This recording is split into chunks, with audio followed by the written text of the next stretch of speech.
Hey everybody, welcome back to another segment of Bull Predictions. It's a segment on the podcast where I predict the upcoming NFL games that are on the schedule. And we are already at week 9 of the season. We are not almost, we are like literally halfway through the NFL season right now because there's 18 weeks. We're at week 9. So, but they only play 17. Every team plays 17 games. So they get one bye week in the 18-week schedule, if that makes sense. So although there's 18 weeks, they only play 17 games because each team gets a bye week where they get a week off to rest, recharge, and then go back in the next week ready to go and have some more energy and kind of relax their bodies for a little bit. So this is week 9. Week 8, when I did my bold predictions last week for week 8, I was okay. I had more losses than I did wins in terms of predicting, but that was because I think we saw a lot of upsets. The Ravens lost to the Browns, which I was not expecting. The Cowboys lost to the 49ers, which I think everyone had the 49ers winning, but it was still kind of a shock to see it be a closer game than I think some people initially thought of. The Eagles won last week by a pretty decent margin as well. And there was a few other teams who lost too. The Vikings lost to the Rams on Thursday Night Football. So now they have 2 weeks in a row where they've lost two straight. So we'll see what week 9 brings. I'm hoping I can do a little better this week. And I'm actually recording this very early on a Wednesday. So I'm now waiting to do this on the Thursday night for Thursday Night Football.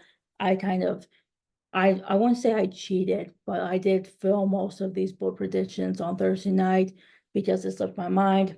But now that I'm getting ahead of the game, I can do this on a Wednesday, upload it on a Wednesday, so then I can look and be ready to go for when it actually is Thursday Night Football.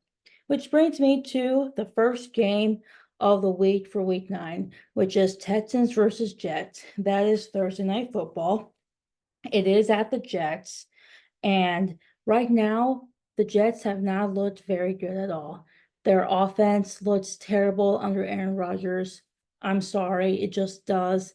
The defense hasn't like wowed me. I'm not impressed with like the coaching staff and the coaching changes that have happened. I said this last week too about the team, and they're just not winning. They didn't win with Robert Saleh, and they're now winning with their interim head coach. So I've seen what the Texans have done and what they've produced in the first 9 weeks or so. And I think they are the better team to beat the New York Jets. Even though the Jets are at home, I still feel like the Texans is the best choice here. And I'm a firm believer that CJ Stroud and the Texans offense can find ways to pick apart this Jets defense. So I am going to pick the Texans, and I think I'm going to pick the Texans by 10. Next game is Saints and Panthers. The Saints are 2-6, and the Panthers are 1-7. The Panthers still stink. I've said that since week 1 initially when I made early NFL predictions on the main episode. I said the Panthers would more than likely still stink, and they do. But the Saints is a bit of a surprise also at 2-6. I know they have a quarterback in Spencer Rattler. I believe Derek Carr, I think, was the initial starter at the beginning of the season for the Saints, but I could be wrong there. It was either Carr on the Saints or on the Raiders, but I'm pretty sure it is the Saints. But both teams, like a 2-6 and a 1-7 record, is not good for either team. There's a lot better teams out there. The Saints and Panthers do lean towards the bottom of the NFL in terms of overall record and standings, but the Panthers, just like the Jets in a way, they don't look like they're getting any better. The Saints did beat the Cowboys by a pretty large margin. The Panthers only have one win this season, and it wasn't by a lot. So even though it's at home, I'm gonna pick the Saints here. It's a safe choice. Maybe the Panthers will finally prove me wrong this week and actually win a game, but I don't feel confident in them. And I don't know if any Panthers fan should feel confident in this team right now, even with a good, not a good slash a veteran quarterback in Andy Dalton. He's still not leading this team to wins. When they benched Bryce Young and brought in Andy Dalton, I thought there would be like a little bit of a change in leadership and in quarterback efficiency and accuracy, but it's just still the same thing. So I'm gonna pick the Saints. Going to Saints by 7. I don't think it's gonna be a very high scoring game at all. Next game is Commanders and Giants. The Commanders are 6-2, and the Giants are 2-6. The Giants lost on Monday Night Football to the Steelers, and the Commanders beat the Bears by 3 points on a last-second Hail Mary. I think it goes without saying that I'm going to pick the Commanders. Jaden Daniels is a much better quarterback than Daniel Jones. This Commanders team will fight till the end to get wins however they need to do. And just like with the Saints and the Panthers, the Giants haven't shown me much this season, and they're still not winning games with Daniel Jones. So I'm going with the Commanders, and I'm going to go with the Commanders by 17. Next game, it's the Dolphins and the Bills. The Dolphins are 2-5, and the Bills are 6-2. I believe Tua came back either last week for the Dolphins or he's coming back this week. He's been out with a concussion. The Dolphins haven't looked good without him, and the Bills with Josh Allen, he's putting up some incredible numbers, some good stats. The Bills are still winning. Josh hasn't turned the ball over to my knowledge yet, which I know he has struggled with a bit in the past. I like how the Bills are playing right now. I like how they are going out there and attacking the ball on attacking on both sides of the ball. I see a lot of grit. I see a lot of determination in the Bills that you don't see a lot with these other teams. But with the Dolphins too, without Tua, they just haven't looked the same. And I don't know if they're gonna look the same with Tua when he does return with from losing him for an extended period of time. So I am going to go with the Bills here. I'm going to go with the Bills by 10. Next up is the Chargers and the Browns. The Chargers are 4-3 and the Browns are 2-6. The Browns just beat the Ravens last week, which was a bit of a shock. And the Chargers are, I would say, an average team at 4-3. They could be a little bit better, but they still have 4 wins and only 3 losses, so they are above 500.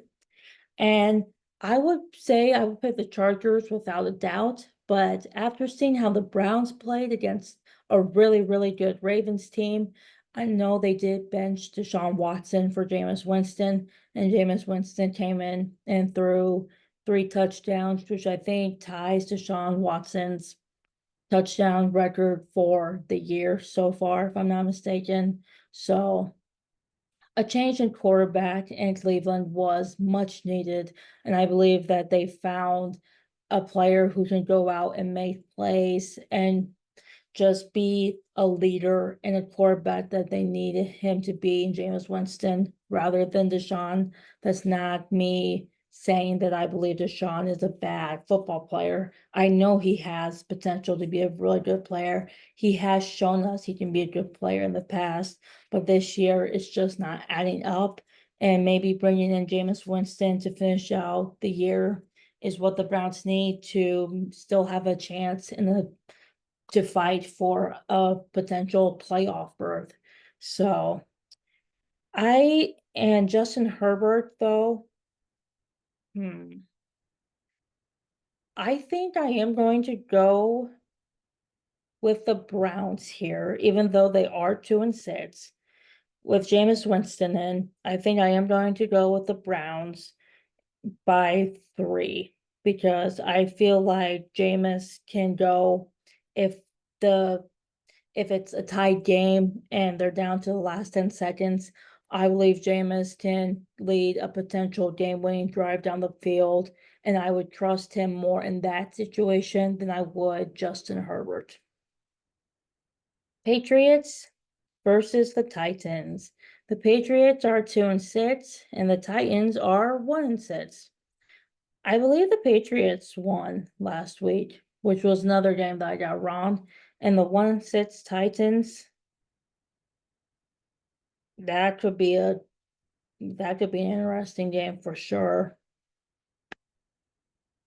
I think I'm gonna go with the Titans here. I know I'm picking the home team of the Patriots, but I think, yeah, I'm gonna go with the Titans by 3. I just have this feeling the Patriots are gonna lose for some reason, even though they do have technically the better record. So I'm gonna go with the Titans.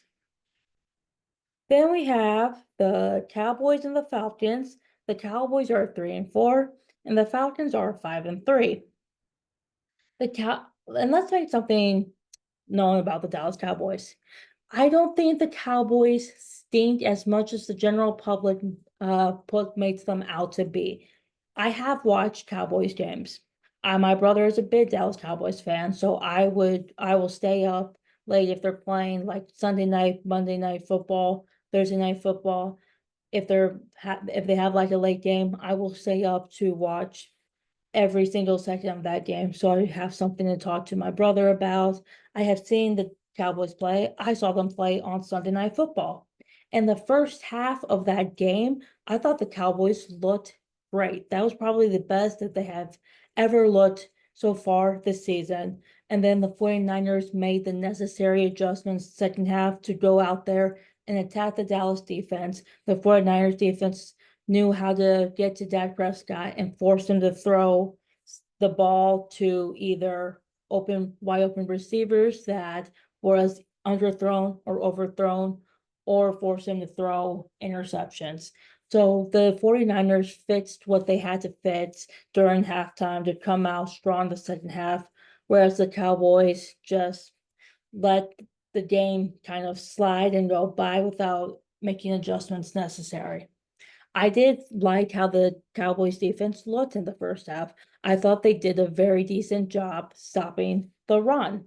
Obviously, the 49ers started running the ball more the second half, which gave them more running yards, which in turn led to more plays and more opportunities to score touchdowns. So there's that. But the Dallas defense did look promising for a good half. Now all they need to do is apply that same mentality that they had the first half against the 49ers and use that for an entire game, all 4 quarters. I know that the Cowboys are missing some of their key defensive players. I know Micah Parsons is out. I know DeMarcus Lawrence is out. I know DeRon Bland is out. I do believe that once they get those 3 key players back, then maybe the defense will be just a little bit better. I'm not saying that the Dallas defense is great. I think they are far from great, but they did show some improvement and they showed that they do have some grit and fight in them during that first half. Now it's all about using that fight and grit in the first half and transferring it over to the second half as well. You just can't play one good solid half of football and think that's going to lead your team to a win, because it's not. On the opposite side with the offense, I like Dak as a player. I like Dak as a person. Dak is not the worst quarterback in the league that we've seen this year. In fact, I could probably name 5 or 6 quarterbacks that I would take above Dak Prescott right now if I had to choose. That's not to say that he's underperforming, because in a way he's the highest paid quarterback in the history of the NFL, and he's not playing and living up to those expectations of the highest paid quarterback in the NFL. He is throwing more interceptions that I don't think we normally see him throw. He's forcing balls into tight coverage, but that's also kind of on his receivers to go and make those catches and make those plays to give the team an opportunity to score. I have seen CeeDee Lamb give up on a few plays that I know that he could have made.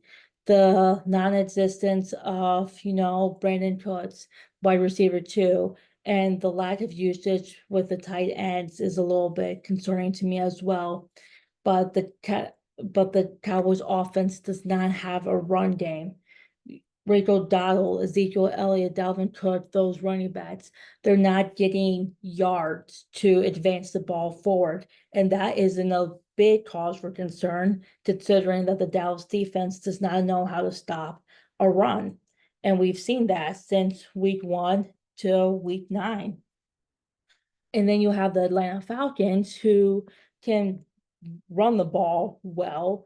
The Falcons defense has shown that they can stop other teams from scoring. And then you have the veteran in Kirk Cousins over on the side of the quarterback. I would honestly take Kirk Cousins over Dak Prescott right now. But that said, I I think I am going to go with mm, and my heart wants to say the Dallas Cowboys. I really do want to say that the Cowboys are going to show up and fight and give and use the fuel from last week when it was only just a one possession game and bring that same grit and fight and mentality into this week. But I don't know if they will. I want them to. I want this Cowboys team to do well and to grow as the weeks progress. But mm,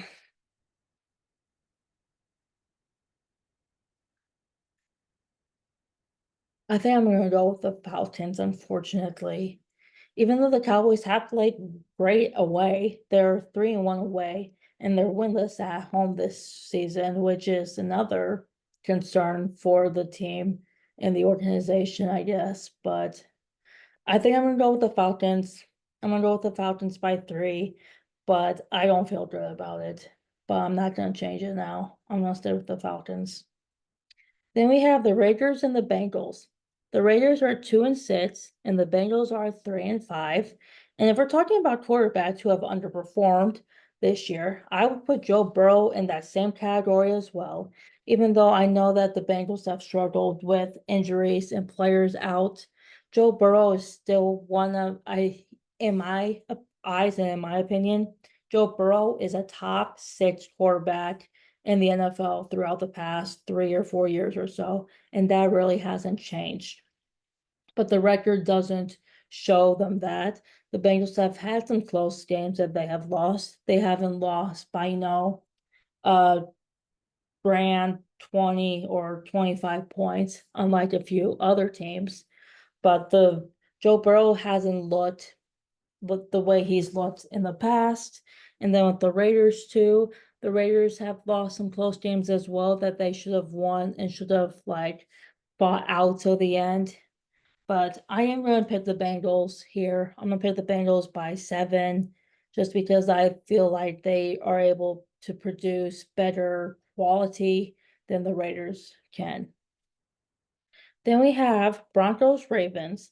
We have the Broncos who are at 5-3 and the Ravens who are also 5-3. The Broncos won last week, and to be honest, the Broncos are really surprising me as a team. I thought they were going to do a lot worse, but they are exceeding my expectations right now. And the Ravens are about what I expected heading into week 9. The loss to the Browns does kind of shift my opinion a little bit on the Ravens, but Lamar Jackson was still the quarterback that we knew him to be. I just think the connection between the quarterback and the wide receivers on the Baltimore Ravens just wasn't there that day. But I'm gonna take the Ravens here, even though they have the same record. I think Lamar's speed and agility is what's gonna lead the Ravens to a win. I believe that Lamar has better athleticism than Bo Nix does at the current moment. And I would also trust the Ravens defense to step up when it matters most. So I'm gonna go with the Ravens. Then we have the Bears and the Cardinals. The Bears are 4-3. The Cardinals are 4-4. I'm gonna go with the Bears here, and here's why. I know that last week there was a lot of things that went wrong for the Chicago Bears towards the end of the game. There was some controversy on one of the Bears players for having his back turned to the ball and not paying attention for the first 4 or 5 seconds while the play was happening. And that is 100% on the player. And I know that he did own up to that. But I think that I think those players will learn from their mistakes of what happened against the Commanders. They kind of let a game slip away from them. With the Cardinals, with Kyler Murray, the Cardinals have beaten good teams. They've also lost to some teams as well that I feel that they had the opportunity to go and win. But I think this is going to be a revenge game for the Bears, which is why I'm going with the Bears away. Then we have Jaguars, Eagles. The Jaguars are 2-6, and the Eagles are 5-2. I'm gonna go with the Eagles, just not because they have the better record, but because Jalen Hurts is playing at a good level right now. He is definitely improving from previous weeks, which I like to see. Whereas the Jaguars have kind of stayed mostly consistent and losing, but the Eagles offense and defense outweighs the Jaguars offense and defense right now. So I'm going with the Eagles by 14. Then we have Rams and Seahawks, which is a showcase of the NFC West.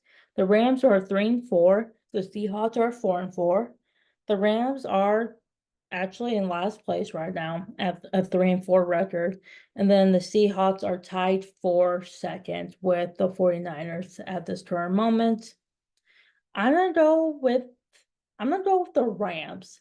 I know they just came off of a good win against the Minnesota Vikings, and I'm going with the Rams because Matthew Stafford showed to me what he did on Thursday night of last week against one loss Vikings team was he showed us why he has a Super Bowl ring. He has shown us why he's the current reigning Super Bowl champion in the NFC.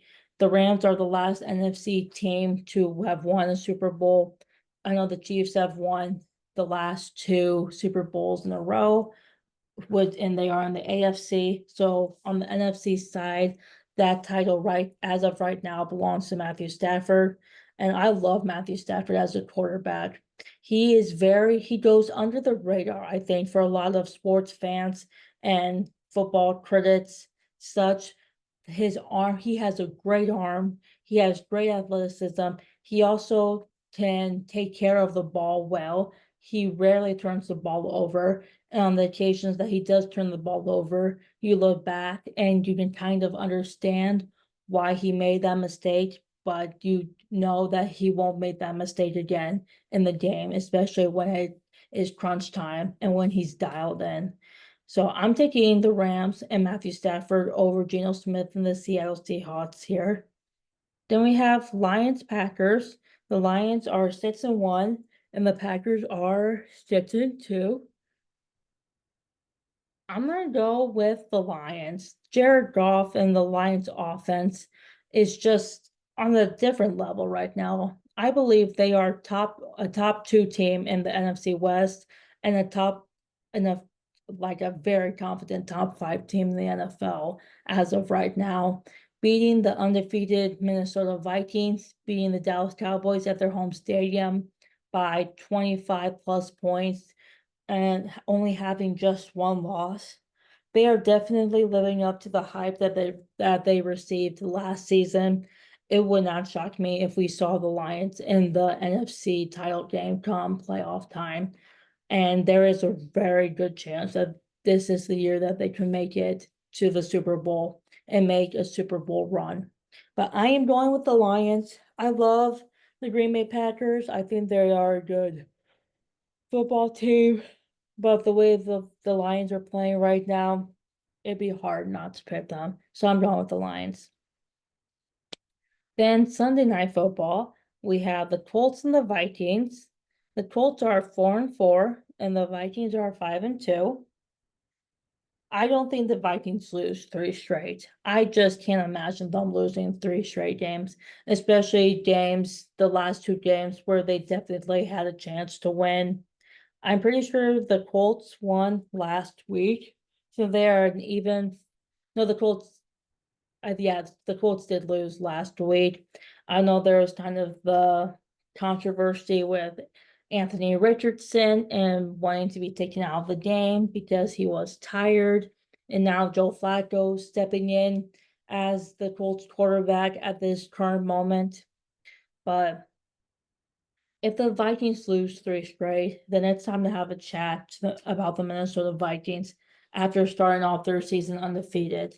And there's a chance that we could see a, a repeat of what happened to the Philadelphia Eagles last week. Sorry for my yawn. There's a good chance that we could see a repeat of what happened last year with the Philadelphia Eagles, who started off 10-1 and then went on to lose the next 6 of their 7 games and lose a game in the playoffs to the Falcons, in which the Eagles did not even score an offensive touchdown, which is really embarrassing in my opinion. But I am going to go with the Vikings. I think this is the game where they can come back and show everyone why they deserved to be worthy of a top 5 team in the NFL. So I'm going with the Vikings on Sunday Night Football. Sorry, I keep yawning, guys. It is very early in the morning. And then finally, Monday Night Football is the Buccaneers and the Chiefs. We have the Buccaneers, who are 4-4, and the undefeated Chiefs at 7-0. Who wouldn't take Patrick Mahomes in any game? I certainly wouldn't, which is why I'm going with the Kansas City Chiefs.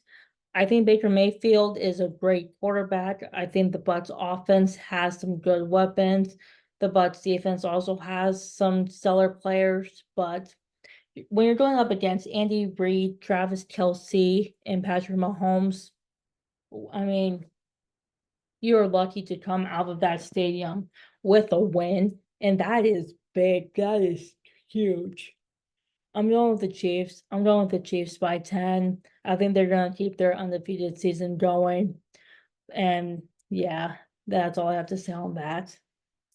And that concludes bold predictions for the week. So we made it through the games. I'm trying to remember which teams has buys that I didn't mention. I know the 49ers are on a bye week, and I think that's like the only team that I can think of right now. No, yeah, it's just the Commanders. I'm pretty sure the Commanders do play this week. I can't think of all the teams right now. All I know is that the 49ers are on a bye, and there's probably a few more other teams who are on buys as well. But I'm sure people will figure out who's on a bye week. I'm sure it'll be mentioned in broadcast a few times. But with that, thanks for watching, guys, for bold predictions. I'm going to try to do this every week and upload it so we can see if I'm improving with my guesses and my accuracy as well. And on the day of recording and uploading this, it is Halloween Eve, October 30th. So happy early Halloween. I do have a fun Halloween episode planned to come out tomorrow. Yeah, because Halloween is tomorrow. To come out tomorrow. I think it's going to be really fun. It's something that I've never done on the podcast yet.